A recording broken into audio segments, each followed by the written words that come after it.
హరే కృష్ణ భక్తులందరికీ ఇస్కాన్ మ్యాంగ్లూర్ వారి లెవెల్ 2 క్లాస్లో 18వ అధ్యాయం 2వ రోజులో ఉన్నాము. అందరికీ స్వాగతం.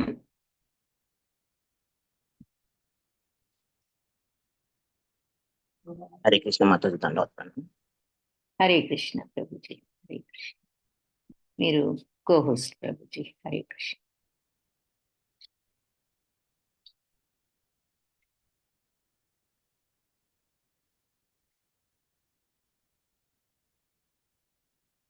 కోహోస్ట్ వచ్చింది కదా ప్రభుజీ.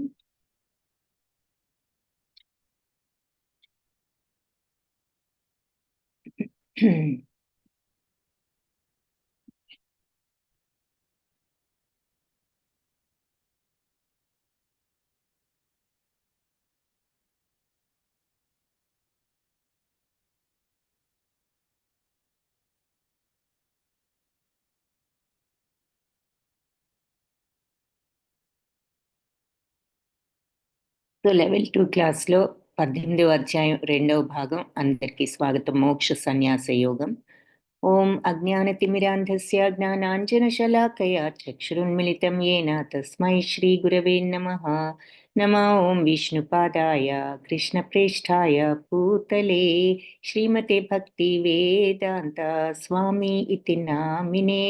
నమస్తే సరస్వతి దేవి గౌరవాణి ప్రచారిణే నిర్విశేష శూన్యవాది పాశ్చాత్య దేశధారిణే. हे कृष्ण करुणा सिंधो दीनबंधो जगत्पते गोपेश गोपिका कांत राधा कांत नमोस्तुते. तप्त कांचन गौरांगी राधे वृंदावनेश्वरी वृषभानुसुते देवी प्रणमामि हरिप्रिये. जय श्री कृष्ण चैतन्य प्रभु नित्यानंद श्री अद्वैत गदाधर श्रीवासादि गौर भक्त वृंद. हरे कृष्णा कृष्णा कृष्णा हरे हरे हरे राम राम राम हरे हरे. ఇప్పుడు నాతో పాటు సెకండ్ టైం ఫోర్త్ టైం మీరు కూడా సింగ్ చేయండి. హరే కృష్ణ కృష్ణ కృష్ణ హరే రామ హరే రామ రామ హరే హరే. హరే కృష్ణ కృష్ణ కృష్ణ హరే హరే హరే రామ రామ రామ హరే హరే. హరే కృష్ణ హరే కృష్ణ కృష్ణ హరే హరే హరే రామ హరే రామ రామ హరే హరే. హరే కృష్ణ. సో ఈరోజు నిన్న 18వ అధ్యాయంలో ఒక 25 శ్లోకాల వరకు చూసాము. మరి అర్జునుడు సన్యాసానికి త్యాగానికి ఉన్న వ్యత్యాసం ఏమిటో చెప్పమని అడగడం. సో భగవంతుడు ఈ కామ్య కర్మలు తీర్చుకోవడం కోసం చేసేటటువంటి పనులు అన్నీ కూడా సన్యసించడం, వదిలిపెట్టడం సన్యాసం అయితే, అన్ని కర్మల ఫలితాన్ని త్యాగం చేయడం త్యాగం అని కొంతమంది పండితులు అన్నారు. అలాగే దోషమైన పనులన్నిటినీ వదిలిపెట్టాలని కొంతమంది పండితులు అన్నారు. అయితే యజ్ఞదాన తపస్సులను ఎప్పుడూ వదలకూడదని వాళ్ళు అన్నారు. నేను కూడా నా విషయంలో, కర్మత్యాగ విషయంలో నా నిర్ణయం ఏమిటో విను. 3 రకాలుగా ఉంటుంది సత్వరజస్ తమో గుణాల్లో ఈ త్యాగం. సో అని చెప్పి యజ్ఞదాన తపస్సులను ఎప్పుడు కూడా వదలకూడదు, చేస్తూనే ఉండాలి. ఎందుకంటే అవి మహాత్ములను కూడా పావనం చేయగలవు, యజ్ఞము దానము తపస్సు అనేవి అని చెప్పి ఏతాన్యపితుక అప్పుడు ఈ త్యాగం అనేది ఎలా ఉంటుంది 3 రకాల్లో అని చెప్పారు. ఏది? మమకారాసక్తి, ఫలాపేక్ష లేకుండా నీ కర్తవ్యాన్ని డ్యూటీని నువ్వు చేసుకుంటూ పోతే ఈ రోజుల్లో కూడా మరి అది అప్లై అవుతుంది. అందుకే ఇక్కడ ఇతని ఆఫీస్లో ఎలా చేస్తున్నాడు, అన్ని పనులు చేస్తూనే అతను ఫలాపేక్ష లేకుండా నా డ్యూటీ అనుకుని చేస్తున్నాడు. ఇది అలా చేయాలి, ఇదే నా అభిప్రాయం అని భగవంతుడు కూడా చెప్తున్నారు. అన్ని పనులు కూడా ఫలాపేక్ష లేకుండా, మమకారాసక్తి రాగద్వేషాలు లేకుండా నా కర్తవ్యంగా భావించి చేయాలి, ఇది నా అభిప్రాయం, ఖచ్చితమైన అభిప్రాయం. అలాగే విద్యుక్త ధర్మాలు ఎప్పుడూ వదిలిపెట్టకూడదు, బాధ్యతలు అవివేకంతో వదిలేస్తే దాన్ని తమో గుణ త్యాగం అంటారు. అలా కాకుండా కొన్నిసార్లు చేసి కష్టంగా ఉంటుంది ఈరోజు పని అనుకుని మానేస్తే అది రజోగుణ త్యాగం అంటారు. కానీ ఎప్పుడైతే తన బాధ్యతలను కర్తవ్యం అనుకుని నిర్వహిస్తూ అన్ని రాగద్వేషాలను ఫలాసక్తిని వదులుకున్నప్పుడు అది సత్వగుణ త్యాగం అని చెప్తారు అన్నది చెప్పారు. తర్వాత మనిషికి దేహదారికి కర్మలన్నీ పనులన్నీ వదులుకుని కూర్చోవడం ఎలాగూ సాధ్యం కాదు, కానీ కర్మ ఫలితాలను త్యజించేవాడు నిజమైన త్యాగి, కాబట్టి అది ముఖ్యం అని చెప్పి ఆ తర్వాత ఈ సత్వరజస్తమో గుణాల్లో జ్ఞానము కర్మ కర్త ఎలా ఉంటాడు, మనం జ్ఞానం ఎలా ఉంటుందో చూసాం, కర్మ ఎలా ఉంటుందో చూసాం, ఇక కర్త ఎలా ఉంటుందో చూద్దామని అనుకున్నాము 25th. సో జ్ఞానం ఎలా ఉంటుంది అంటే ఈ సత్వగుణంలో ఏం చెప్పారు, జ్ఞానం మరి 3 రకాలు. ఒక పని చేయటానికి కార్యస్థానం అది కూడా చెప్పారు. ఏ పని చేయడానికైనా ఏం అవసరం, 5 విషయాలు అవసరం అన్నారు. ఏది, మన దేహం, మన యొక్క దేహంలో ఉన్నటువంటి చైతన్యం, తర్వాత ఇంద్రియాలు, తర్వాత ఒక ప్రయత్నం అనేది ఉండాలి. ఇవన్నీ ఉన్నా కూడా ప్రయత్నం లేకపోతే పని అవ్వదు, కాబట్టి ప్రయత్నం ఉండాలి. ఇవన్నీ ఉన్న భగవంతుడు అనుగ్రహం లేని ఏది జరగదు. ఆయనే అన్ని పని చేసేటట్లు చేసేది ఆయనే, కాబట్టి అన్నిట్లో చైతన్యం ఇచ్చేది ఆయనే, కాబట్టి భగవంతుడు 5 విషయాలు ఉంటేనే ఏ పనైనా జరుగుతుంది అని చెప్పి ఈ పని గురించి చెప్పిన తర్వాత అసలు ఏ పని చేయడానికైనా జ్ఞానము మరి జ్ఞేయము తర్వాత కర్త అవసరం, ఒక చేసేటటువంటి వాళ్ళు అని చెప్తూ జ్ఞానం అనేది దానికి ప్రేరణ, ఇవన్నీ పని చేయడానికి ఇవన్నీ ప్రేరణ అని చెప్తూ జ్ఞానము ఇంకా ఏం చెప్పారు అంటే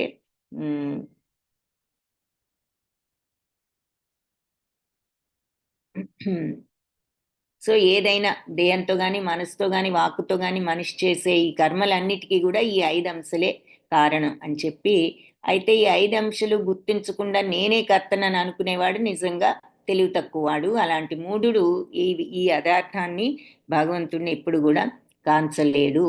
అహంకారంతో ఎవరైతే ప్రభావితులు కారో, అటాచ్మెంట్ లేకుండా బుద్ధితో అంటే రాగద్వేషాలు లేకుండా ఉన్నవాళ్ళు మరి వాళ్ళు పనులు చేసినా కూడా వాళ్ళు ఏ కర్మలకు బాధ్యులు కారు. అంటే నేను చేస్తున్నాననే ఫీలింగ్ లేకుండా నా బాధ్యత అనుకుంటూ ఇది భగవంతుడి యొక్క అనుగ్రహంతో చేయగలుగుతున్నాననే అహంకారం లేకుండా చేసినప్పుడు వాళ్ళు ఏ కర్మలకు బాధ్యులు కారు. అంటే రాగద్వేషాలు లేవు, ఇదేదో నేను చేస్తున్నాను, చేస్తే ఇది వస్తుంది అది వస్తుంది అటువంటి ఫీలింగ్స్ ఏమీ లేవు, ఒక డ్యూటీ లాగా చేస్తున్నారు అంతే. జ్ఞానం జ్ఞేయం జ్ఞాత అనే ఈ 3 అంశాలు కూడా కర్మకు ప్రేరణలు. ఒక కర్మ జరగాలంటే జ్ఞానం నాలెడ్జ్ ఉండాలి కదా, అలాగే జ్ఞేయము జ్ఞాత తెలుసుకున్నవాడు ఒకడు ఉండాలి, నాలెడ్జ్ ఉండగానే సరిపోదు, ఆ నాలెడ్జ్ నేర్చుకున్న వాళ్ళు ఒకళ్ళు ఉండాలి జ్ఞాత. అలాగే ఇంద్రియాలు ఉండాలి, పని ఉండాలి, కర్త చేసేవాడు. ఈ 3 కూడా కర్మ యొక్క అంశాలు అని చెప్పారు. ఆ తర్వాత ఇప్పుడు ఈ జ్ఞానము కర్మ కర్త అనేవి 3 రకాలుగా ఉంటాయి, అవేంటో చెప్తాను విను అని చెప్పి చెప్తున్నారు. జ్ఞానము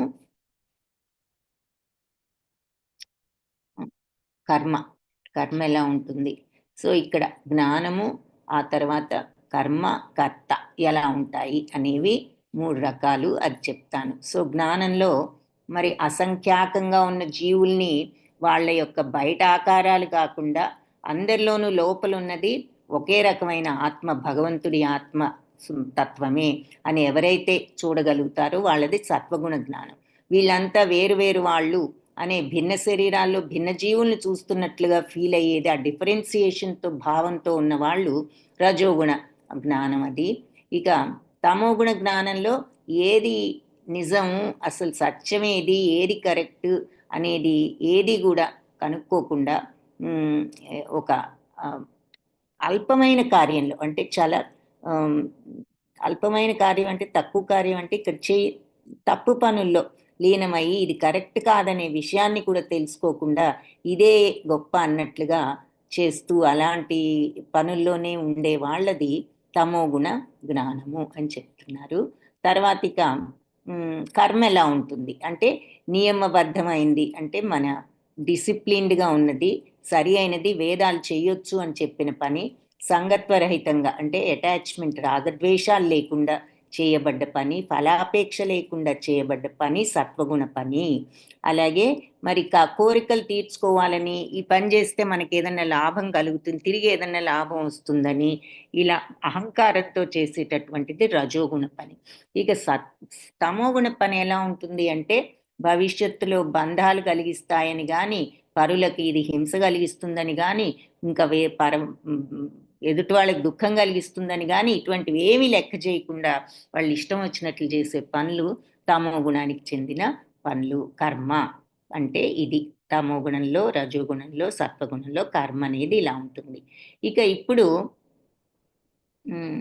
ఇక కర్త ఎలా ఉంటాడు, చేసేవాడు. సో సాత్విక కర్త ఇక్కడి నుంచి చూడాలి. 26th శ్లోక. ముక్త సంజ్ఞో నహం వాది ధృత్యుత్సాహ సమన్విత సిద్ధ్య సిద్ధ్యోర్ నిర్వికార కర్త సాత్విక ఉచ్యతే. సో ముక్త సంజ్ఞం అంటే త్రిగుణాల సంగత్వరహితంగా, సంగత్వం లేకుండా, అటాచ్మెంట్ లేకుండా. అటాచ్మెంట్ అంటే రాగద్వేషాలు, కొన్నిటి పట్ల ఇష్టం, కొన్నిటి పట్ల ద్వేషం, కొంతమంది మీద ఇష్టం, కొంతమంది మీద ద్వేషం, ఇదంతా అన్నమాట.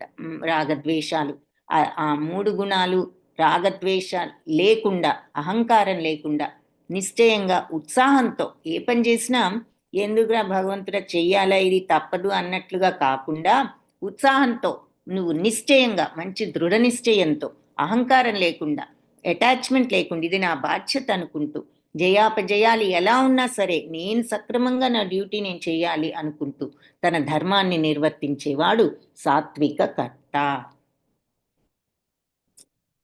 ఇప్పుడు రాజసిక కర్త. రాగి కర్మ ఫల ప్రేప్సుర్లుబ్ధో హింసాత్మకో శుచి హర్షశోకాన్విత కర్త రాజస పరికీర్తిత. సో కర్మఫలాలు అనుభవించాలని కోరుకుంటూ కర్మ మరియు కర్మఫలాల పట్ల ఆసక్తుడై ఉండేవాడు. ఎలా ఉంటాడు రాజసిక కర్త? రజోగుణం ఎలా ఉంటుందో అలాగే ఉంటుంది. మరి రాజసిక కర్త యొక్క బిహేవియర్ ఏమనుకుంటాడు? కర్మఫలాలు అనుభవించాలనుకుంటాడు. ఆ కర్మఫలాల పట్ల ఆసక్తితో మరి కొంచెం దురాశ, లోభి అంటే దురాశ, విపరీతమైన కోరికలు, అసూయాపరుడు, శుచిరహితుడు అంటే శుభ్రత లేకపోవడం, అంటే ఇక్కడ కల్మషం ఉందన్నమాట హృదయంలో, నిష్కల్మషమైన హృదయం లేదు. సుఖ దుఃఖాలంటే చలించేవాడు, సుఖం వస్తే విపరీతంగా గర్వపడిపోవడం, లేకపోతే విపరీతంగా పొంగిపోవడం, దుఃఖం వస్తే విపరీతంగా కృంగిపోవడం, సుఖ దుఃఖాలకి విపరీతంగా రియాక్ట్ అయ్యేవాడు అయినటువంటి కర్త రజోగుణ కర్త అని అనబడతాడు. సో కర్మఫలాలు అనుభవించాలనుకుంటున్నాడు, కర్మఫలాల పట్ల ఆసక్తితో ఉంటున్నాడు, ఆ ఫలితం ఏమిటో అది కావాలనుకుంటున్నాడు విపరీతంగా, మరి ఒకటే కోరికలతో ఉంటున్నాడు. అసూయ, మనకు తీరకపోతే దుఃఖం, అవతల వాళ్ళకి తీరితే అసూయ. మరి శుచిరహితుడు అంటే కల్మషంతో ఉన్నాడు హృదయం నిండా, సుఖ దుఃఖాలు వచ్చినప్పుడు విపరీతంగా చలించిపోతున్నాడు, అంటే అన్నిటికీ వెంటనే రియాక్షన్ టూ మచ్గా ఉంటుందన్నమాట, సమత్వం లేదు. ఇలాంటి కర్త రజోగుణ కర్త అని అనబడతాడు. ఇక తమోగుణ కర్త. అయుక్త ప్రాకృత స్తబ్ధ షఠో నైష్కృతికోలసః విషాదీ దీర్ఘసూత్రీ చ కర్త తామసముచ్యతే. సో ఈ తమోగుణకర్త భౌతికాసక్తుడు, అంటే భౌతిక విషయాల మీదే ఉంటుంది ఇక దృష్టి. మొండితనం, మోసం చేసేవాడు. అంటే ఇంకా ఈ రజోగుణకర్త కనీసం స్వలాభము కొద్దిగా ఈర్ష్యలతో ఆగుతున్నాడు, ఇతను ఇంకా ముందుకు వెళ్ళిపోయి ఇంకా మొండితనం, మోసం చేయడం, ఇతరులను అవమానించడం, వాళ్ళు కనీసం మనకు రాలేదు వాళ్ళకు వచ్చిందని అసూయ పెడుతున్నారు, అంతవరకు ఊరుకుంటున్నారు. అవతల వాళ్ళని మోసం చేయటం, అవమానించడం అంతగా లేదు. వీళ్ళు ఇతరులను అవమానించడంలో దక్షులు, అంటే ఇతరులను అవమానించడంలో వీళ్ళు చాలా నేర్పరులట. సోమరిపోతులు, సదా చింతాక్రాంతుడు, ఎప్పుడూ ఏదో బాధలోనే ఉన్న ఫీలింగు, వృధాగా కాలాన్ని వ్యయం చేసేవాడు. వీళ్ళు సదా పైగా శాస్త్ర నిర్దేశాలను ఎప్పుడు కూడా వాటికి విరుద్ధంగా చేసేవాళ్ళు పనులు. శాస్త్రాలు చెప్పిన పనులు కరెక్ట్గా ఆపోజిట్గా చేసేవాళ్ళు. శాస్త్రాలు ఇలా చేయాలని చెప్తే దానికి కరెక్ట్గా వీళ్ళు ఆపోజిట్గా విరుద్ధంగా చేస్తున్నారు. కర్మనొనరించేవాడు శాస్త్ర నిర్దేశాలకు విరుద్ధంగా కర్మనొనరించేవాడు తమోగుణకర్త అని చెప్పబడును.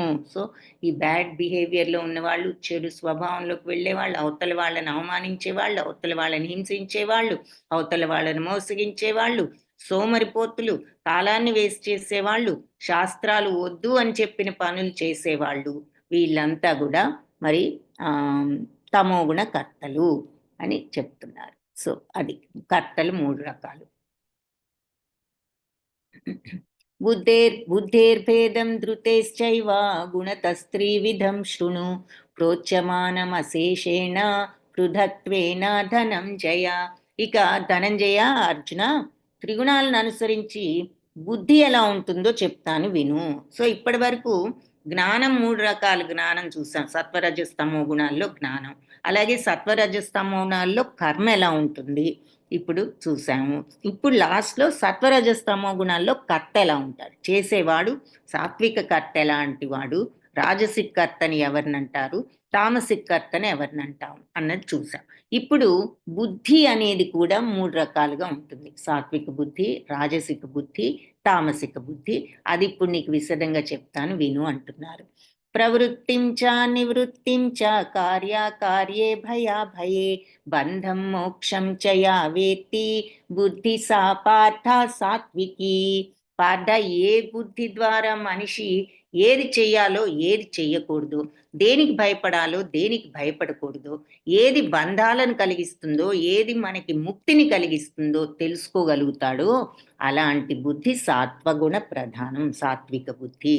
అంటే ఎప్పుడైతే మనం ఈ పని విచక్షణ ఉన్నప్పుడు ఈ పని చేయొచ్చు, ఈ పని చేయకూడదు, దీనికి భయపడవలసిన విషయం ఇది, భయపడకూడని విషయం ఇది, అంటే ఒక్కొక్కసారి అన్నెసెసరీ వాటికి భయపడి అవసరమైన వాటి పాపానికి భయపడకుండా అవతల వాడు మన ఏమన్నా అనుకుంటాడేమో అందుకని వాడిని ప్లీజ్ చేయటానికి ఇచ్చేద్దామని అన్నెసెసరీ వాటికి భయపడటం అది. అందుకని ఏది కరెక్ట్ ఏది రాంగ్ అని చెప్పేది, ఏది బంధాలను కలిగిస్తుంది ఏది ముక్తిని కలిగిస్తుంది ఏ ప్రవర్తన అన్న విచక్షణ ఉండటమే. అలాంటి విచక్షణ ఉన్న బుద్ధి సత్వగుణ బుద్ధి అని చెప్తున్నారంటే కరెక్ట్ అయిన మార్గంలో ఏది తప్పు ఏది ఒప్పు, ఏది బంధం కలిగిస్తుంది, ఏ విధమైన ప్రవర్తన మనకి ముక్తిని కలిగిస్తుంది, ఏ రకంగా మనం ప్రవర్తించాలని తెలుసుకుని కరెక్ట్గా ఉండటమే శాస్త్రానుసారం సాత్విక బుద్ధి. యయా ధర్మం అధర్మం చ కార్యం చ కార్యమేవ చ అయుధావత్ ప్రజానాతి బుద్ధి సా పార్థ రాజసి. ఇకపోతే ధర్మము అధర్మం, యయా ధర్మం అధర్మం చ, ధర్మము అధర్మానికి మరియు కార్యం చ అకార్యమేవ, చేయవలసిందేది చేయకూడదేది అన్నది ఆ భేదం తెలియనటువంటి బుద్ధి రాజసిక బుద్ధి. ధర్మం ఏమిటో అధర్మం ఏమిటో తెలియదు. సో అలాగే చేయవలసిన పనేది చేయకూడని పనేది, ఇది చేస్తే మరి మనకి లాభం వస్తుంది అని చెప్పేసి ఒక్కొక్కసారి చేయకూడని పనులు కూడా చేయొచ్చు దురాశతో. అలాగే ఇది ధర్మమా కాదా అని కూడా చూడకుండా లాభం వస్తుందనే దురాశతో చేయొచ్చు. సో ధర్మము అధర్మం మధ్య భేదం తెలియదు కానీ చేయవలసిన పనేది చేయకూడని పనేది అనే భేదాన్ని కానీ తెలుసుకోలేని బుద్ధి రాజసిక బుద్ధి. ఇక తామసిక బుద్ధి అధర్మం ధర్మమితి యా మన్యతే తమసావృత సర్వార్థాన్ విపరీతాంశ్చ బుద్ధి సా పార్థ తామసి. అధర్మం అంటే అధర్మాన్ని వీళ్ళేమో కనీసం ధర్మం అధర్మం మధ్య భేదం తెలియకుండా ఉన్నారు. వీళ్ళేమనుకుంటున్నారు, అసలు అధర్మాన్నే ధర్మం అనుకుంటున్నారు, ధర్మాన్నేమో అధర్మం అనుకుంటున్నారు. సో అధర్మమే ధర్మం అనే భ్రాంతితో మరి ఆ భ్రాంతితో అధర్మాన్ని ధర్మమని ధర్మాన్ని అధర్మమని భావిస్తూ ఎల్లప్పుడూ తప్పుద్రోవ పొట్టే బుద్ధి తామస గుణానికి చెందిన బుద్ధి, తమో గుణం బుద్ధి. అంటే ఇక వీళ్ళు మరీ ఇక లోవెస్ట్ స్టేజ్లో ఉన్నారు. కనీసం రాజసికుడు వాడికి ధర్మము అధర్మము చేయవలసిందేదో చేయకూడదేదో తెలియని బుద్ధి అంటున్నారు.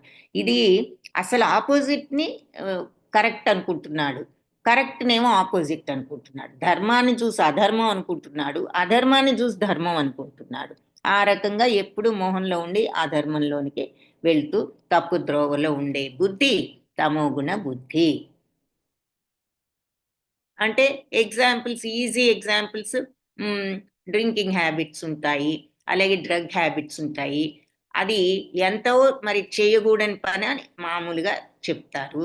కానీ వాళ్ళు అదే బాగుంది, అదే కరెక్ట్ అనుకుంటున్నారు, అదే చేస్తున్నారు. సో ఒక చిన్న ఎగ్జాంపుల్ అన్నమాట. ధృత్యాయ్ అలాగే మోసం చేయడం, ఎదుటి వాళ్ళని ఇన్సల్ట్ చేయటం, ఇవి కూడా అవి తప్పు. కానీ వాళ్ళకి అదే బాగుంది, అందుకని వాళ్ళు అదే చేస్తున్నారు. ధృత్యాయయా ధారయతే మన ప్రాణేంద్రియ క్రియ యోగేన అవ్యభిచారిణ్యా ధృతి సా పార్థ సాత్వికి. ఇకపోతే ఆ అవిచ్ఛిన్నమైనది, యోగాభ్యాసంతో స్థిరంగా కొనసాగేది, ఆ కారణంగా ఇంద్రియాలను, మనస్సును, ప్రాణాన్ని, కార్యాలని కూడా సరిగ్గా నియమించి సరి అయిన పద్ధతిలో చేయగలిగిన నిశ్చయం సత్వగుణ ప్రధానమైనది ఇక్కడ. సో నిశ్చయం అనేది ఎలా ఉంటుంది అనేది కూడా చెప్తున్నారు. అంటే మన యొక్క మనం ఏదైనా పని చేయడానికి ఒక నిశ్చయమైన మనస్తత్వంతో ఉన్నాము అంటే ఆ మనస్తత్వం, ఆ నిశ్చయం, ఒక మన యొక్క ప్రవర్తన అంటం కంటే మన యొక్క నిర్ణయం, అంటే ఒక పని చేయటం ఎలాగు అని మనం ఏ రకంగా నిశ్చయంగా ఉంటాం ఆ మార్గంలో అన్నది. సో మన మార్గం ఏ రకంగా మనం సెలెక్ట్ చేసుకుంటాం, ఏ నిశ్చయతతో సెలెక్ట్ చేసుకుంటాం ఆ నిశ్చయం ఎలా ఉంటుందంటే అది కూడా తమోగుణం, రజోగుణం, సత్వగుణ నిశ్చయాలు ఉన్నాయి. సో సత్వగుణ నిశ్చయం ఏమిటి అంటే ఇక అవిచ్ఛిన్నం. అంటే ఒకసారి నువ్వు ఆ డెసిషన్ తీసుకున్నావు, భక్తి మార్గంలో ఉండాలి అంటే ఇక నువ్వు అదే మార్గంలో కంటిన్యూ అవుతావు, అవిచ్ఛిన్నం. ఇక ఒకసారి ఈరోజు ఒక నిశ్చయం, ఇవాళ అనుకున్నావు, డిసైడ్ చేసుకున్నావు, రేపు ఏమోలే ఎవరు చేస్తారు ఈ జపం, ఒక రోజు చేశాం కదా ఇక చాలే అనుకున్నావంటే అది మరి నువ్వు అవిచ్ఛిన్నం కాదు, నువ్వు మళ్ళీ విచ్ఛిన్నం అయిపోయింది, అంటే నీ డిసిషన్ ముక్కలైపోయింది. అలా కాకుండా స్థిరంగా నువ్వు అవిచ్ఛిన్నంగా అదే మార్గంలో ఉంటూ యోగాభ్యాసంతో స్థిరంగా కొనసాగేది. యోగాభ్యాసం అంటే ఈ ఫిజికల్ యోగా చేయక్కర్లేదు. ఈ రోజుల్లో యోగా అంటే ఒట్టి ఫిజికల్ యోగ విన్యాసాలు అనుకుంటున్నారు, అది కాదు. యోగం అంటే ఆ సమత్వంతో ఉండడం, రాగద్వేషాలు లేకుండా ఏది ఎలా ఉన్నా కూడా సమత్వమే యోగము అని చెప్పి ఇక్కడ కూడా చెప్తారు ముందు ముందు.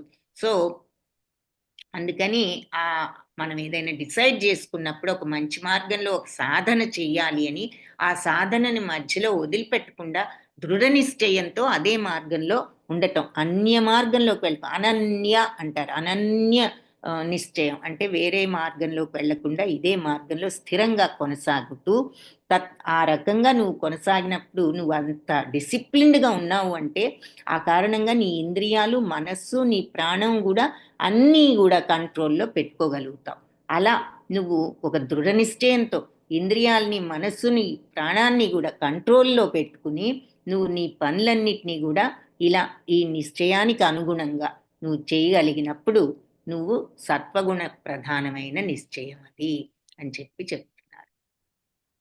అంతేగాని ఇక ఈరోజు పొద్దున్నే లేచి చేయలేంలే అలా అనుకున్నాము అంటే ఇక మనం మరి అంత నిశ్చయంగా లేము అని చెప్పి అర్థం. విచ్ఛిన్నం అయిపోయిందనమాట మన నిశ్చయం. అంటే మన ఇంద్రియాలు, మనస్సు మన కంట్రోల్లో లేకుండా పోయాయి.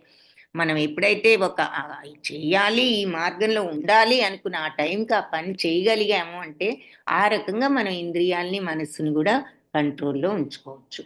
యయాతు ధర్మ కామార్థాన్ ధృత్యా ధారయతే అర్జున ప్రసంగేన ఫలాకాంక్షి ధృతి సా పార్థ రాజసి. అర్జున, ఏ నిశ్చయంతో మనిషి ధర్మం, అధర్మం, కామంలో ఫలితాల పట్ల ఆసక్తి వహిస్తాడో అట్టి నిశ్చయం రజోగుణ ప్రధానం. సో ఎప్పుడైతే మనం ఇందాక మరి సత్వగుణంలో ఓన్లీ మనం ఇక యోగా అంటే ఈ మార్గంలో ఉంటూ ఇక ఇంద్రియాల్ని, మనస్సును కంట్రోల్ చేసుకుని మరి ఒక స్థిరమైన డిసిషన్తో ఉండటం, ఆ మార్గంలో ఉండటానికి, ఆ భక్తి మార్గంలో. అలా కాకుండా మామూలుగా ఒక ధర్మము, ఒక అర్థము, ధర్మము ఇలాంటి ఫలితాల పట్ల ఒక్క నిమిషం మనసు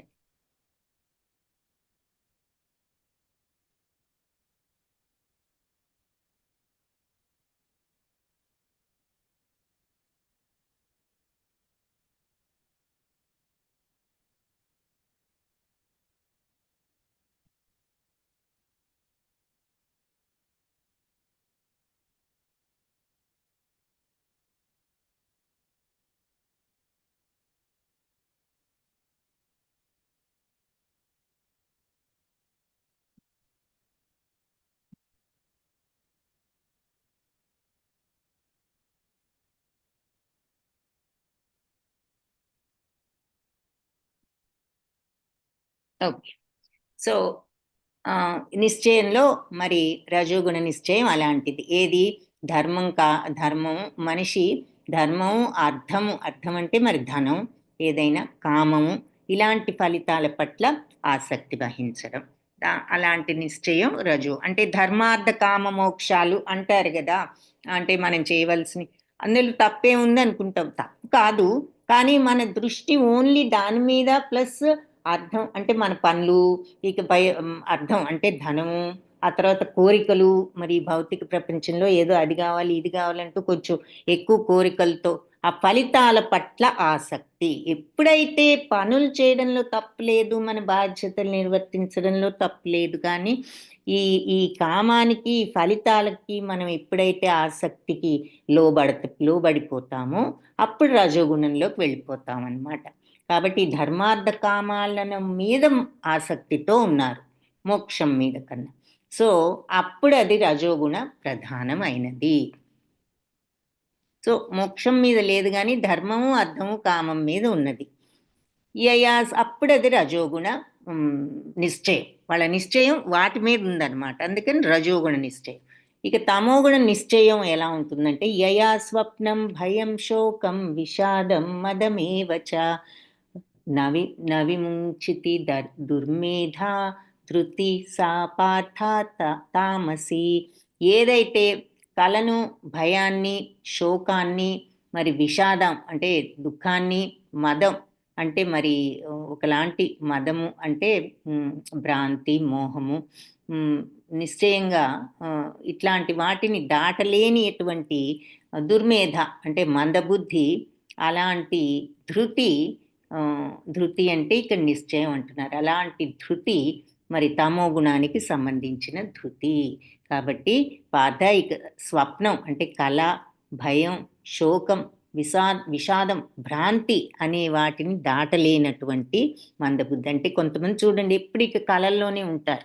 అసలు ఈ లైఫే ఒక మాయ అంటున్నారు. ఏదో ఉన్న 4 రోజులు ఉంటాం, ఇదే ఒక నాటకం అనుకుంటే వాళ్ళు ఇక్కడ కూడా ఇంకా కళల్లో ఉంటారు. ఎప్పుడు ఆ కళలు, భయము, శోకము, విషాదము, భ్రాంతి, ఇకెప్పుడు కూడా ఇదే ఫీలింగ్స్లో ఉండి ఇక వాటిని దాటలేనటువంటి మందబుద్ధి. మరి ఇక వాళ్ళ బుద్ధి పాపం అంత మోహంలో ఉన్నదన్నమాట. అలాంటి నిశ్చయం, ఇలా మందబుద్ధితో కూడిన నిశ్చయం తమో గుణానికి సంబంధించినది. అందుకే సంతోషమే సగం బలం అని మన వాళ్ళు అంటూ ఉంటారు. ఎప్పుడు ఇలా భయంతో, శోకంతో, విషాదంతో, ఈ భ్రాంతితో ఏదో ఏది స్వప్న అంటే అసలు చుట్టూ జరిగేది పట్టించుకోకుండా వాళ్ళ లోకంలో వాళ్ళు ఇలా ఉంటున్నప్పుడు అది తమో గుణానికి చెందినటువంటి నిశ్చయము. కాబట్టి అంటే టూ మచ్గా నిద్రపోవడము, ఇవన్నీ అంటే ఇక్కడ స్వప్నం అంటే అధిక నిద్ర అని అర్థం అని చెప్తున్నారు. అంటే ఎప్పుడు ఇక నిద్రలో ఉండటం, ఈ భోగాలు అనుభవిస్తున్నామని గర్వాన్ని వదిలిపెట్టలేని వాళ్ళు, ఈ భౌతిక ప్రకృతిపై ఆధిపత్యం చలాయించాలనే కలలుగనే వాళ్ళు, ఇంద్రియ మనో ప్రాణాలే మనకి ముఖ్యమని చెప్పి వాటినే తృప్తిపరచుకోవాలనుకునే వాళ్ళు అని చెప్పి భాష్యంలో ఇంకొంచెం వివరం చెప్తున్నారు. ఇటువంటి ధృతిని ఇలాంటి నిశ్చయాన్ని తమో గుణానికి చెందినది. సో అది వాళ్ళకి ఎప్పుడు భయశోకం, విషాదం, భ్రాంతి ఈ నిద్రల్లో ఇలాగే ఉంటారు. సుఖం త్విదాన్, అలాగే ఇప్పుడు సుఖం కూడా 3 రకాలు. సో ఇప్పటి వరకు నిశ్చయం 3 రకాలు, జ్ఞానం 3 రకాలు చూసాం ఇక్కడ. సరే 17th చాప్టర్లో మనం కొన్ని చూసాం ముఖ్యమైనవి, దానము, యజ్ఞము, తపస్సు, ఆహారము, ఇవన్నీ అక్కడ శ్రద్ధ ఎలా ఉంటాయి అన్నది. ఇక్కడ మరి ఇప్పుడు మనం జ్ఞానం 3 రకాలు, కర్మ 3 రకాలు, కర్త 3 రకాలు, నిశ్చయం 3 రకాలు, బుద్ధి 3 రకాలు. ఇప్పుడు ఏం చెప్తున్నారంటే సుఖం కూడా 3 రకాల సుఖాలు ఉన్నాయి. సత్వగుణ సుఖం, రజోగుణ సుఖం, తమోగుణ సుఖం. ఏమిటో చూద్దాం. సుఖం త్విదానీం త్రివిధం శృణు మే భరతర్షభ అభ్యాసాద్ రమతే యత్ర దుఃఖాంతం చ నిగచ్చతి. సో భరతవంశ శ్రేష్ఠుడ అర్జున, ఇక సుఖంలో 3 రకాలు ఉన్నాయి. త్విదానీం త్రివిధం శృణు. సో అంటే త్రివిధం 3 రకాలైన త్విదానీం అంటే తూదానీం, కానీ ఇప్పుడు 3 విధాలైన శృణుమే అంటే నేను చెప్తాను విను. ఏమిటా 3 విధాలు అంటే సుఖం. సుఖం అనేది 3 విధాలు. అభ్యాసాత్ రమతే. అభ్యాసం వలన అనుభవించేది వాని ద్వారా జీవుడు సుఖాన్ని అనుభవించడం, ఇంకొన్నిసార్లు సర్వదుఃఖాల అంతాన్ని చేరటం జరుగుతూ ఉంటుంది. సుఖంలో 3 రకాలున్నాయి. ఇప్పుడు చెప్తాను. వాటి ద్వారా మరి సుఖాన్ని అనుభవించడం, దుఃఖాన్ని అంతం చేసుకోవటం ఇవన్నీ కూడా పొందుతారు. సుఖం అంటే అంతే కదా, కనీసం క్షణికంగా మనం దుఃఖాన్ని ఎండ్ చేసుకుంటాం. అది పర్మనెంట్గా ఉంటుందో లేదో అది వేరే సంగతి. బట్ సుఖం అనే మాటకు అర్థం ఏంటి? మనకు ఆ నిమిషంలో దుఃఖం లేదు, మనం ఆ సుఖాన్ని అనుభవిస్తున్నాము, ఆనందాన్ని అనుభవిస్తున్నాము అని అర్థం కదా. సో ఇప్పుడు ఆ 3 రకాల సుఖాలు ఉన్నాయి. వాటి ద్వారా జీవుడు సుఖాన్ని అనుభవించడం, కొన్నిసార్లు అన్ని దుఃఖాలకు అంతం చేరుకోవడం, దుఃఖాలన్నిటినీ కూడా అంతం చేసేది కొన్నిసార్లు ఆ సుఖం ద్వారా చేరుకుంటాడు అని చెప్తున్నారు. సో ఏమిటో చూద్దాం. యత్తదగ్రే విషమివా పరిణామే మృతోపమం తత్సుఖం సాత్వికం ప్రోక్తం ఆత్మబుద్ధి ప్రసాదజం.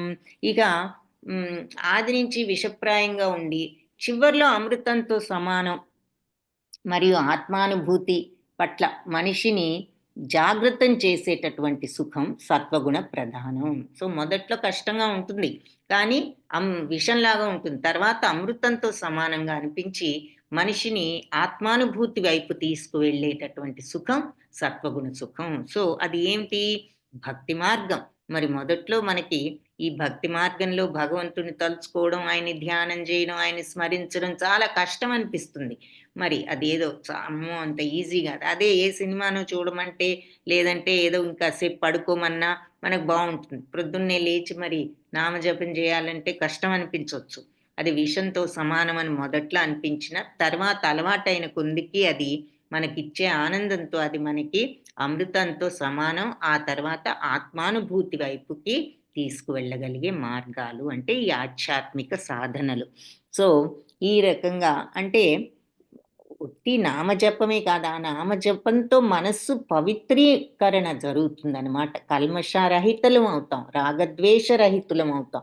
తద్వారా మనశ్శాంతిని పొందుతాము. శాశ్వత శాంతి నిగచ్చతి అని చెప్పి మనకి అందుకే ఈవెన్ 10th చాప్టర్లో కూడా చెప్తూ ఉంటారు ఇలా. 9th చాప్టర్లో ఎవరైతే ఇలా కల్మషరహితంగా మనస్సును భగవంతుడి మీద పెట్టి ఉంటారో వాళ్ళకి శాశ్వత శాంతి నిగచ్చతి అంటే ఎప్పుడూ ప్రశాంతంగానే ఉంటారు. శాశ్వత వాళ్ళకి ఏ రాగద్వేషాలు లేవు, ఏ కల్మషం లేదు, ఒకళ్ళ మీద కోపం లేదు, ఈర్ష్య లేదు, మరి క్రోధం లేదు, ఏదీ లేదు. అందుకని వాళ్ళు ఎప్పుడు శాంతి, ఆ ప్రశాంతమైన మనసుతో ఎప్పుడు సుఖంగానే ఉంటారు. మరి వాళ్ళకి మనలాగా కామ క్రోధాలు ఆందోళనలు ఇవేమీ లేవు కాబట్టి. సో అది ఆ స్థితిని తెచ్చుకోగలగటం ఆత్మానుభూతితో, అది సత్వగుణ ప్రధానం. ఇలాంటి సాధనతో వాళ్ళు ఎప్పుడైతే ఆత్మానుభూతి వైపు వెళ్తారో, ముందు ఈ సాధన ఎలా ఉంటుంది? విషప్రాయం మొదట్లో, తర్వాత అమృతంతో సమానంతో ఆత్మానుభూతి పట్ల మనిషిని నడిపించే సుఖం సత్వగుణ ప్రధానమైన సుఖం. ఇక రజోగుణ సుఖం విషయేంద్రియ సంయోగాద్యత్తదగ్రే మృతోపమం పరిణామే విషమివ తత్సుఖం రాజసం స్మృతం. విషయేంద్రియాలు అంటే ఇంద్రియ విషయాలు, ఇంద్రియార్థాలతో కనెక్షన్తో మనకు వచ్చేటటువంటి సుఖాలే నిజమైన సుఖాలు అనుకుంటూ ముందు అమృతంలాగా ఉంటాయి అవి మొదట్లో, తర్వాత అవే విషంలాగా అనిపిస్తాయి. అలాంటి సుఖం రజోగుణ ప్రధానమైన సుఖము. సో ఇది అంటే ఇక్కడ ఒక ఎగ్జాంపుల్ ఏం చెప్తున్నారంటే, ఏదైనా మనం ఈ భౌతిక ప్రపంచ సుఖాలు ముందు ఎంతో బాగున్నాయి అనుకుంటాం, ఆ తర్వాత మరి అవే మనకు ఫర్ ఎగ్జాంపుల్ ఈవెన్ చిన్న చిన్నవి ఫుడ్ బాగుందనుకుని విపరీతంగా తిన్నాం అనుకోండి, అదే విషం అవుతుంది. అంటే అనారోగ్యం, ఇండైజెషన్, ఇంకా ఎన్నో జబ్బులు, డయాబెటీస్ రావచ్చు, మరి కొలెస్ట్రాల్ రావచ్చు విపరీతంగా తింటూ పోతే.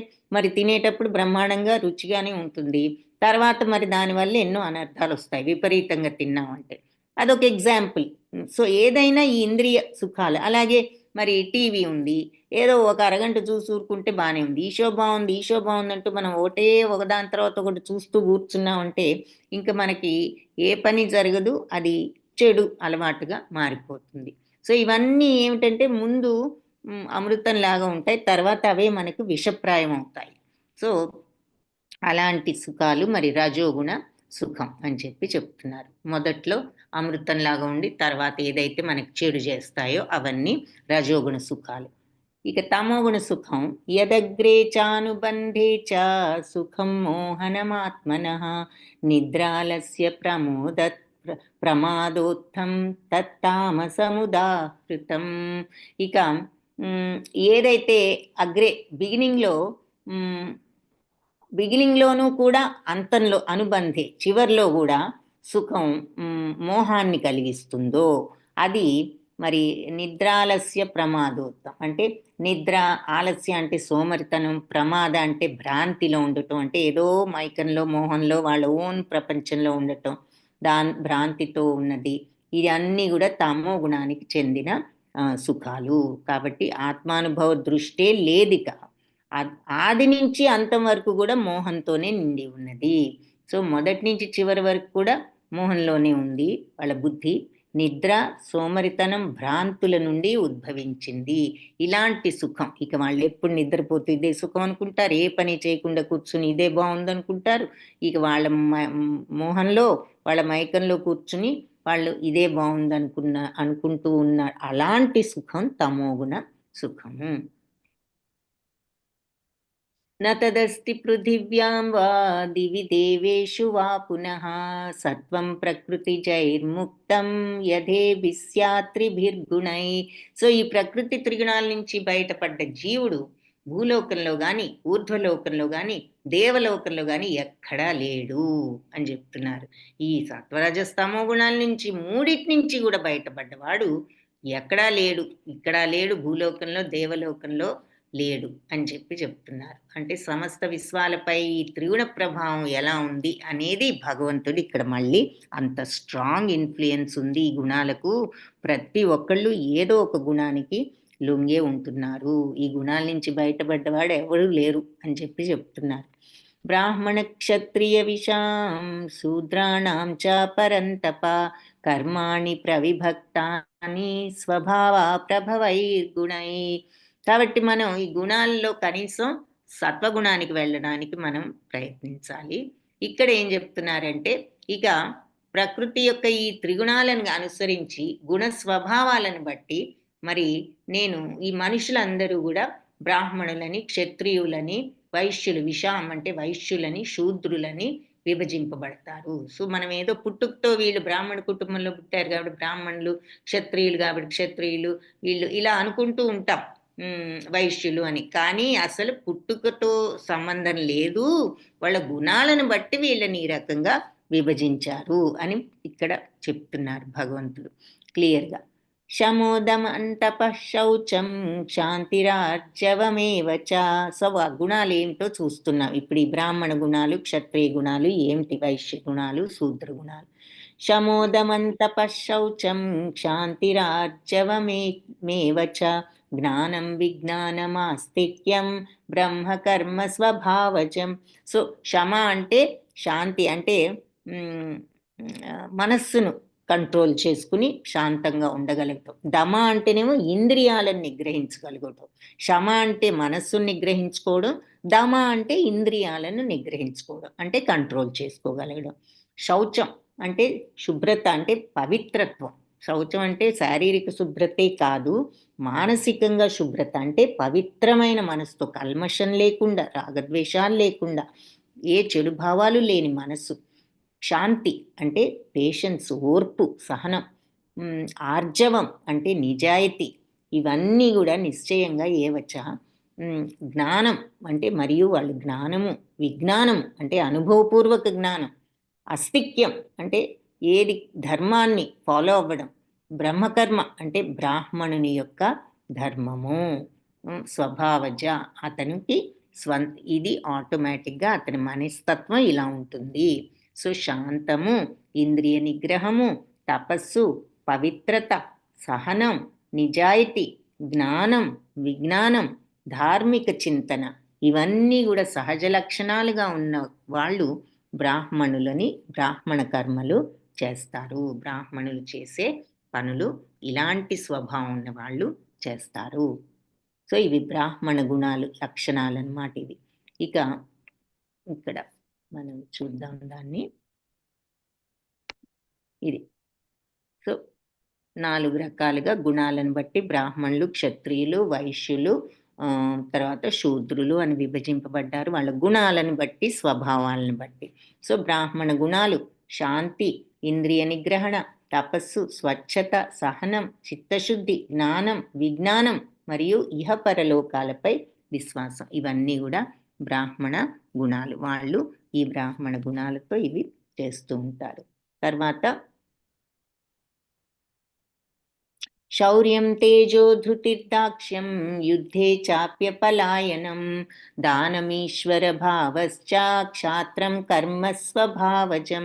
శౌర్యం అంటే వీరత్వం, తేజస్సు శక్తి అంటే వాళ్ళ శక్తి, ధృతి అంటే దృఢ నిశ్చయం, దాక్ష్యం అంటే దక్షత, సమర్థత, యుద్ధంలో చాప్యపలాయనం అంటే మరి పారిపోకుండా ఉండడం యుద్ధం నుండి. అంటే ఇక్కడ అర్జునుడు పారిపోవడం లేదు, కానీ చేయనంటున్నాడు కదా. ఈ క్షత్రియులు ఏమిటంటే యుద్ధంలో నుంచి ఎప్పుడు కూడా అలా వాళ్ళు పారిపోరు, వాళ్ళు చేయవలసిన యుద్ధం నుంచి.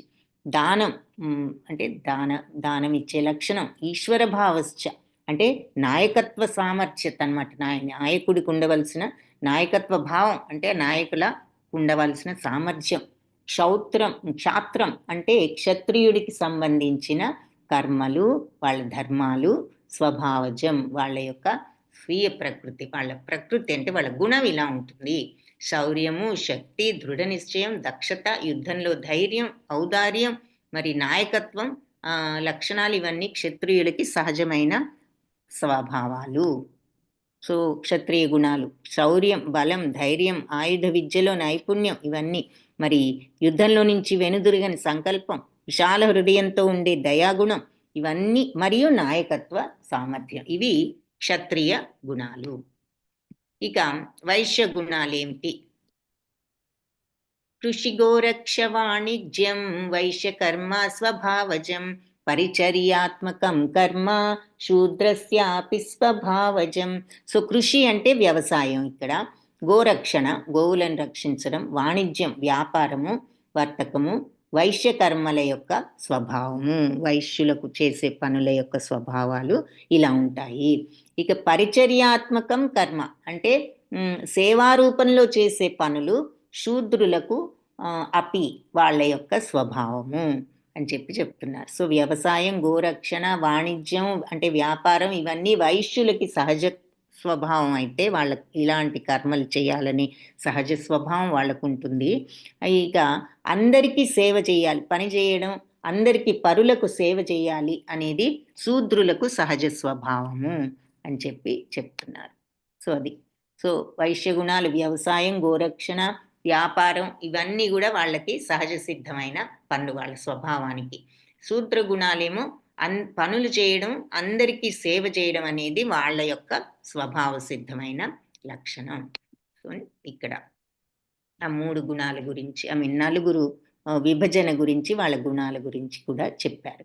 స్వే స్వే కర్మణ్యభిరతః సంసిద్ధిం లభతే నరః స్వకర్మ నిరత సిద్ధిం యథా విందతి తచ్ఛృణు. సో ఐ థింక్ ఇక్కడితో ఆపచ్చు ఈ శ్లోకం చూసిన తర్వాత.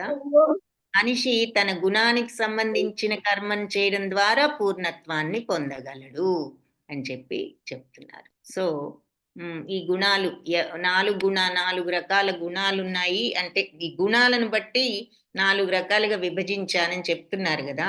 సో సత్వగుణం ఉన్న వాళ్ళు బ్రాహ్మణులు, మరి నాయకత్వ గుణం ఉన్న వాళ్ళు క్షత్రియులు, వ్యాపార దక్షత, పాడి పంటలు, గోరక్షణ చేసే వాళ్ళేమో వైశ్యులైతే, అందరికీ సేవలు చేయాలనుకుని సేవా తత్పరతతో పనుల మీద ఇంట్రెస్ట్ ఉన్న వాళ్ళంతా శూద్రులు అని 4 రకాలుగా ఉన్నారు అని వాళ్ళ గుణానికి సంబంధించిన కర్మను చేయడం వల్ల పూర్ణత్వాన్ని పొందగలడు.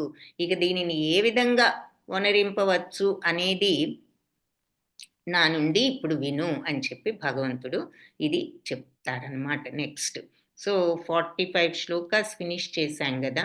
ఇంకా ఇందులో ఆల్మోస్ట్ 80 శ్లోకాస్ అనుకోండి. సో మనం మోర్ దెన్ హాఫ్ చూసాం.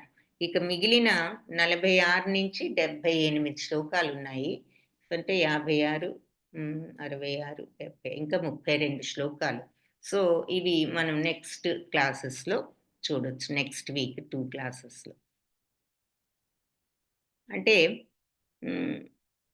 ఇక్కడి నుంచి ఇక పూర్ణత్వం అనేది ఎలా పొందొచ్చు అని చెప్తున్నారు. మనిషి తన గుణానికి సంబంధించిన కర్మను చేయడం ద్వారా పూర్ణత్వాన్ని పొందగలడు. సో మనకు మన యొక్క స్వభావాన్ని అనుసరించి మనం పని చేయడం. పని అంటే మనం మరి సత్వగుణం ఉన్నప్పుడు ఇలా సాత్విక సంబంధమైన పనులు చేయడం, మరి రజోగుణం ఉన్నప్పుడు ఈ రకంగా నాయకత్వం సామర్థ్యంతో మనం ఇలా చేయగలగటం, మరి వైశ్య గుణాలు ఉంటే మరి మరి కొంతమంది ఎగ్జాంపుల్ ఏంటంటే కొంతమంది బ్రాహ్మణ కుటుంబంలో పుట్టి వాళ్ళకి వ్యాపారం మీద ఇంట్రెస్ట్ ఉండొచ్చు. ఇదేమిటి లేదా వైశ్యుల కుటుంబంలో పుట్టి వాళ్ళకి బిజినెస్ మీద ఇంట్రెస్ట్ ఉండదు. ఇంకేదో చేయాలని అనుకుంటారు. అప్పుడు ఏమంటారు, ఇదేమిటి మనకింత బిజినెస్ ఉంటే ఈ బిజినెస్ చేయకుండా వీడేదో ఉద్యోగం అంటూ వెళ్తున్నాడు, ఇంత పెద్ద బిజినెస్ ఉంది మనకి అని పెద్దవాళ్ళు అంటూ ఉంటారు. నిజమే. కానీ ఇక్కడ పద్ధతి ఏమిటి అంటే మరి ఎవరికి ఇంట్రెస్ట్ ఉన్నటువంటి పనులను వాళ్ళు చేయాలి. దాంట్లోనే మరి ఆ గుణాన్ని బట్టి చేసినప్పుడే వాళ్ళు రాణిస్తారు అని. ఇలా మనకు కొంతమంది నాకు చెప్తూ ఉంటారు. ఇంతకు ముందు కూడా ఇలా వాళ్ళు ఏదో అగ్రికల్చరల్ ఫ్యామిలీలో ఉండి వాళ్ళంతా కూడా పేరెంట్స్ మరి చదివించాలనుకుంటున్నారు. తప్పేమీ లేదు, చదివించవచ్చు. కానీ కొంతమందికి ఇంట్రెస్ట్ లేకపోవచ్చు. అంటే ఎవరి స్వభావం ఎలా ఉంటుందో మనం చెప్పలేం కదా.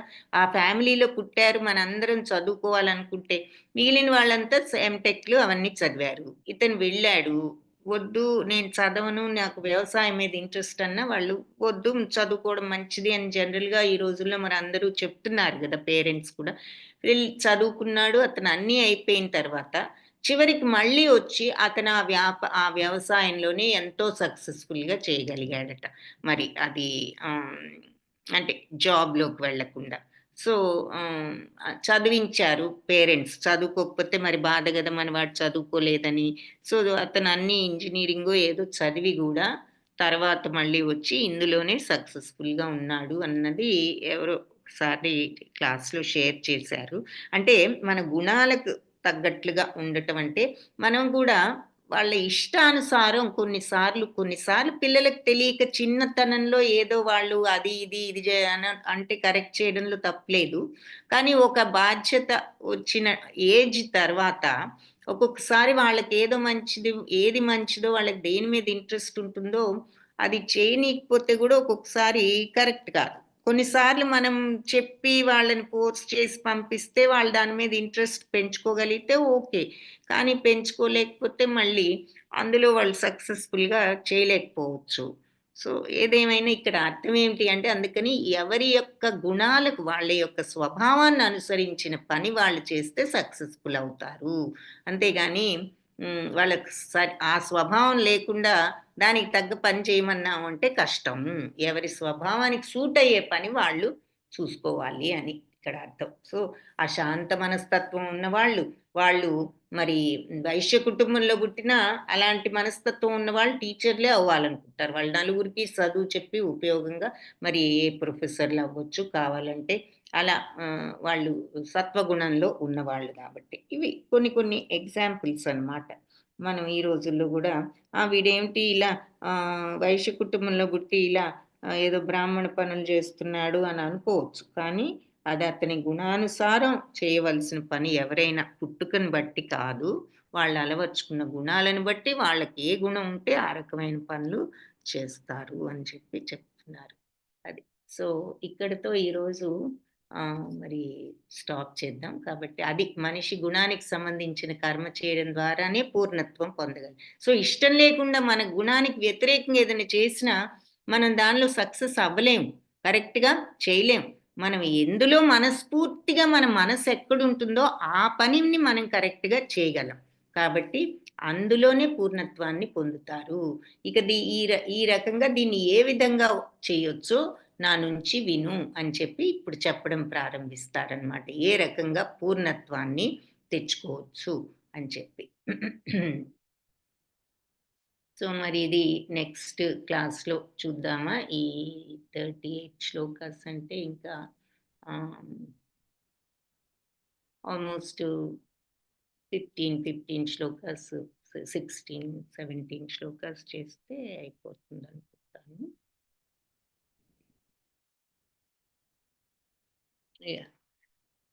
సో ఓకే, మేబీ ఇంకొక శ్లోకం చూద్దాం. యత ప్రవృత్తిర్భూతానాం ఏన సర్వమిదం తతం స్వకర్మణా తమభ్యర్చ్య సిద్ధిం విందతి మానవః. సో స్వకర్మను గురించి చెప్తున్నారు.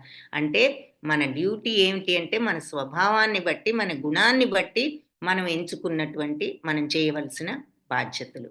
అన్ని జీవులకు కారణమైన భగవంతుడు, సర్వత్రా వ్యాపించి ఉన్న భగవంతుడిని గనక అర్చిస్తూ తన విద్యుక్త కర్మను వనరించడం ద్వారా మనిషి పూర్ణత్వాన్ని పొందగలడు.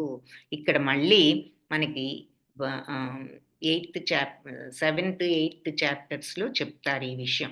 భగవంతుడిని శరణు వేడుతూ నీ డ్యూటీని నువ్వు చేసినప్పుడు నువ్వు పూర్ణత్వం. అంటే అందుకే ఇది అన్ని చాప్టర్స్ని సమరైజ్ చేస్తుంది. అన్ని చాప్టర్స్ గురించి మళ్ళీ బ్రీఫ్గా ఇక్కడ చూస్తున్నాం.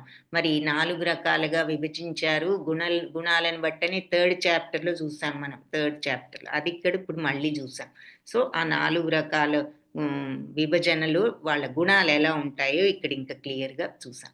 ఇప్పుడు స్వకర్మ గురించి చెప్తున్నారు. మన స్వధర్మం ఏమిటి అంటే నువ్వు నీ స్వభావాన్ని బట్టి నువ్వు చేసేటటువంటి కర్మ ద్వారా, నీ గుణానికి సంబంధించిన కర్మ చేయడం ద్వారా నువ్వు పూర్ణత్వాన్ని పొందుతావు. సో నీ స్వభావం ఎలాంటిదో, నీ గుణం ఎలాంటిదో దానికి సూట్ అయ్యే పని నువ్వు చేసినప్పుడు పూర్ణత్వాన్ని పొందుతావు. సో అది ఎలాగో ఇప్పుడు చెప్తానని ఏం చెప్తున్నారు? అన్ని జీవులకు కారణమైన సమస్తము వ్యాపించినటువంటి ఆ భగవంతుణ్ణి అర్చిస్తూ నీ డ్యూటీని నువ్వు చేసుకున్నావు అంటే పూర్ణత్వాన్ని పొందుతావు. ఎంత సింపుల్ చూడండి. 2 విషయాలు. ఒకటి, అన్నిటికీ మూలమైన అందరినీ పోషించే భగవంతుణ్ణి అర్చిస్తూ మన డ్యూటీని మనం చేసుకుంటూ పోతే పూర్ణత్వాన్ని పొందొచ్చు. సో భగవంతుడి పట్ల భక్తితో మన బాధ్యతలను మనం నిర్వర్తించడం అంటే దాని అర్థం ఏమిటి? భక్తితో నిర్వర్తిస్తున్నాము అంటే అక్కడ గర్వం లేదు, ప్రతిఫలాసక్తి లేదు, ఈర్ష్య లేదు, అవతల వాళ్ళ మీద కోపం లేదు, అవతల వాళ్ళని మోసం చేయాలని లేదు. మన పనిని మనం ధర్మ మార్గంలో ఆయనకి ప్రీత్యర్థం మనం భక్తితో చేస్తున్నాము. తద్వారా మనం పూర్ణత్వాన్ని పొందొచ్చు అని అర్థం. సో అది ఇక్కడితో ఈరోజు స్టాప్ చేద్దాం. 46 శ్లోకాస్ చూసాం. వాంఛాకల్పతరుభ్యశ్చ కృపా సింధుభ్య ఏవ చ పతితానాం పావనేభ్యో వైష్ణవేభ్యో నమో నమః.